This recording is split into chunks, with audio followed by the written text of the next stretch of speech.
Facebook family, আশা করি তোমরা সবাই ভালো আছো। আর এখন বাজে পৌনে 12টার থেকে পৌনে একটা বাজে আমি ভিডিওটা শুরু করলাম। তা চলো কন্টিনিউ ভিডিও তোমরা দেখতে থাকো, সঙ্গে থাকো। আজকে আমি কি করি না করি সেগুলি তোমাদের সাথে শেয়ার করব।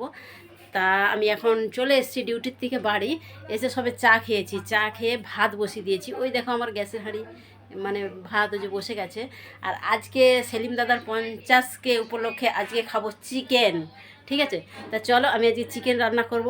তোমাদের দাদাভাইকে বললাম আজকে তো সেলিম দাদা 50কে উপলক্ষে আজকে কিন্তু আমি আলু সেদ্ধ ভাত খাবো না, চিকেন খাবো।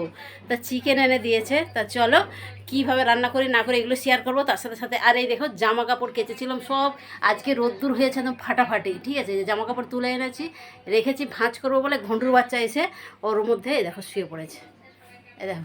তা চলো দেখতে থাকো, সঙ্গে থাকো, ধামাকা হতে চলেছে ভিডিও। তোমরা দেখতেই পাচ্ছ চিকেন রান্নার জন্য কি কি লাগবে সেগুলো আমি কাটতে বসে গেছি। আর কি করব সেগুলো নিয়ে বসে গেছি। চলো আমি কেটে কুটে নিই, তারপর তোমাদের কাছে আসছি।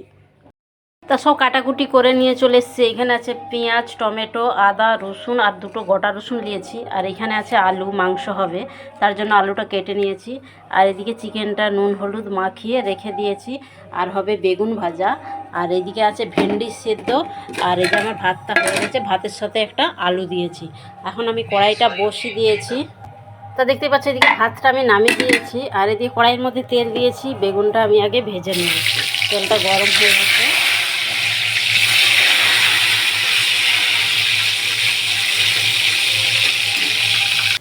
তা আমার বেগুনটা লাল লাল হয়ে ভাজা হয়ে গেছে।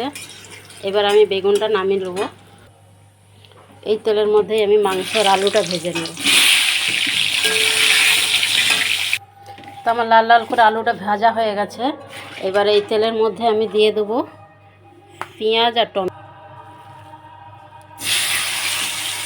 টমেটোটা আমি একসাথে দিয়ে দিলাম। তা দেখতে পাচ্ছ পেঁয়াজ টমেটোটা ভাজা হোক, তার মধ্যে কতগুলো জামা কাপড় কাচা ছিল ওগুলো তুলে এনেছি। তা চলো ওইগুলো একটু আমি গিয়ে ভাঁজ করে নিই। তা দেখতেই পেলে আমি রান্না বসিয়ে দিয়ে চলে এলাম জামা কাপড়গুলো ভাঁজ করার জন্য। আজকে রোদ্দুরটা কিন্তু আমি মিস করিনি। আর ম্যাক্স দেখো গন্ডুর বাচ্চা ঠিক জামা কাপড়ের ভিতরে ঘুপটি মেরে শুয়েছিল। তা আমি যা জামা কাপড়গুলো ভাঁজ করতে লেগেছি ও কিন্তু উঠে চলে গেছে। আর জামা কাপড় বলতে আজকে অনেকই কেচেছি, অনেক এখনও বাইরে মিলা হয়ে আছে। যেগুলো শুকনো হয়েছে সবে সেগুলো তুলে এনেছি। বাইরে এখনও অনেক রয়েছে, কিন্তু আজকে যা রোদ হয়েছে কিন্তু আমি একটু ঠিক থাকতে পারলাম না। যত কাজের মাঝে হলেও আমি কেচে আমি শুকনো করে নিচ্ছি। এদিকে কিন্তু আমার রান্না হচ্ছে। এখন বাজে কিন্তু পৌনে একটার সময় আমি রান্নাটা বসেছি। এখন প্রায় অনেকটাই বেজে গেছে। তা চলো তোমরা কিন্তু এইভাবেই মানে কন্টিনিউ ভিডিওটা দেখতে থাকো আর সঙ্গে থাকো, সাথে থাকো। ভিডিওটা যদি তোমাদের ভালো লাগে অবশ্যই লাইক কমেন্ট একটা শেয়ার করে দেবে। আর জামা কাপড় না কাচলে কি বলতো, এই বর্ষার দিনে তো শুকনোও করতে পারি না। আর আমরা যারা মেয়েরা সত্যি কথা বলতে সংসারে যদি কাজ থাকে না, আমাদের মন আমরা ঠিক করে রাখতে পারিনি যে কখন এই কাজটা আমি ঠিক করে গুছিয়ে করব।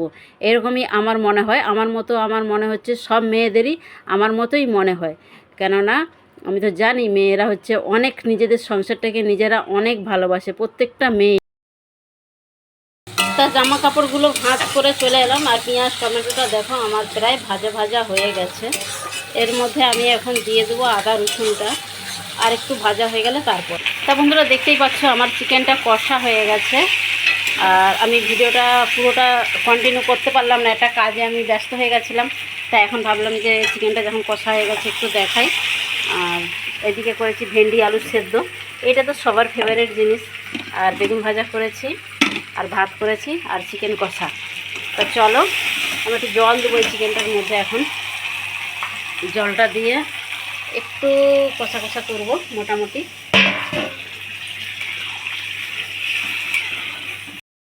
তো দেখতে পাচ্ছি এদিকে চিকেন কষা করেছি। আজকে আমি ঝোল বেশি করি না, চিকেন কষা করেছি, আর ভেন্ডি আলু সেদ্ধ করেছি, বেগুন ভাজা করেছি, আর ভাত করেছি। এটাই আজকের মেনু। তা চলো ভিডিওটা কেমন লাগলো অবশ্যই তোমরা লাইক কমেন্ট শেয়ার করবে, আর কেমন হয়েছে কমেন্ট করে জানাবে, ঠিক আছে? তো চলো বাই। সবাই কিন্তু কেমন হয়েছে কমেন্ট করে জানাবে ভিডিওটা, ঠিক আছে? যেটুকু পাচ্ছি সেটুকু তুলে ধরেছি তোমাদের সাথে। আর জানো তো মেয়ে মানুষের কত কাজ থেকে, তার কাজের ভাগে ভাগে তোমাদের সাথে এইটুকুই তুলে ধরেছি। তা চলো, আর পুরো সব কিছু শেয়ার করতে গেলে তো একটা 3-4 ঘন্টার বই হয়ে যাবে, তাই না? তার জন্য যেটুকু পেরেছি এই 2-4 মিনিটের মধ্যে শেয়ার করেছি। তা তোমরা সবাই একটু পাশে থাকবে আর ভালোবাসা দেবে। বাই।